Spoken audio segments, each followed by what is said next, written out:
Already உடம்பு சரியில்லாதனால நான் பிள்ளைகிட்டே போகல. இதுல தேவையில்லாம தசரா செட்டு பார்க்க போறேன்னு இன்னும் ஹெல்த்தை மோசமாக்கிக்கிட்டேன். நான் எந்திக்கிறதுக்கு முன்னாடி என் ஒய்ஃப் எந்திரிச்சு எல்லா வேலையும் ஸ்டார்ட் பண்ணிட்டாங்க. ஹைட்ரேட்டடா வச்சுக்கிறதுக்கு என்னால முடிஞ்ச ஒரு ஜூஸை மட்டும் வாங்கிட்டு வந்து ஊட்டி விட்டேன். நிறைய பேர் நார்மல் டெலிவரின்னு சொல்றீங்க, அப்புறம் எதுக்கு ஸ்டிச் போட்டிருக்காங்கன்னு சொல்றீங்கன்னு கேட்டீங்க. இப்போ நான் ஒரு விஷயத்தை காட்டுறேன், இது எஜுகேஷன் பர்பஸ்க்காக எடுத்துக்கோங்க. இப்போ என் கையில ஒரு மாங்காய் இருக்கு பாத்தீங்களா, இதுதான் குழந்தையோட தலைன்னு நினைச்சுக்கோங்க. குழந்தை தலையில கரெக்டா சீட் ஆகிற மாதிரி ஸ்பூன் ஷேப்ல ஒரு இடுக்கி மாதிரி இருக்கும். நான் காட்டுறேன்னா என் கை அந்த கையை தான் ரெண்டு சைடு இடுக்கின்னு நினைச்சுக்கோங்க. குழந்தையோட தலை டெலிவரிக்காக கீழே இறங்கிரும், ஆனா அதால வெளியே வர முடியாது. இந்த மாதிரி சூழ்நிலை தான் இந்த ஃபோர்செப்ஸ் டெலிவரி அப்படின்ற மெத்தடை யூஸ் பண்ணுவாங்க. குழந்தையோட தலையில சீட் ஆகிற மாதிரி ரெண்டு சைட்லயுமே அந்த இடுக்கியை உள்ள கொடுத்து தலையை கிராப் பண்ணிடுவாங்க. இந்த ஃபோர்செப்ல கரெக்டா தலை உட்கார்ந்ததுக்கு அப்புறம் ரொம்ப பொறுமையா நிதானமா எந்த பாதிப்பும் ஏற்படாத மாதிரி குழந்தையோட தலையை வெளியே எடுப்பாங்க. தலை வெளியே வந்ததுக்கு அப்புறம் மொத்தமா குழந்தை ஈஸியா வெளியே வந்துடும். ஸோ இந்த விஷயத்தை யாரும் பார்த்துட்டு என்னடா இதெல்லாம் யூடியூப்ல போடுற அப்படின்னு நினைக்காதீங்க. இதை கண்டிப்பா பெண்கள் தெரிஞ்சுக்கிறத விட கண்டிப்பா ஆண்கள் தெரிஞ்சுக்கணும். அப்போ தான் நீங்க உங்க ஒய்ஃபை இன்னும் கொஞ்சம் நல்லா கேர் பண்ணுவீங்க அப்படின்னு நினைச்சு தான் நான் போடுறேன்.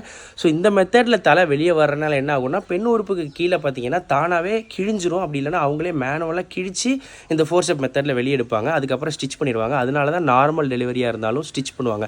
சில பேருக்கு 6, 10, 15 தையல் கூட போகும். அவ்வளோ பெருசாக கிழிக்க வேண்டியதாயிரும். அதுக்கப்புறம் அதை ஸ்டிச் பண்ணிடுவாங்க. அந்த புண்ணு ஆடுறதுக்கும் ப்ராப்பராக மெடிசின்ஸ்லாம் கொடுத்து ஆற்றிடுவாங்க. ஸோ அது நார்மல் டெலிவரியே கஷ்டம் தான். ஒரு பெண்ணாக அவங்க நிறைய கஷ்டப்படுவாங்க. அதில் இந்த ஃபோர்செப் மெத்தடோ இல்லைனா சக்ஷன் கப் மெத்தட்லேயோ அவங்க குழந்தைய பெற்றெடுத்தாங்கன்னா அது இன்னும் காம்ப்ளிகேஷன் தான்.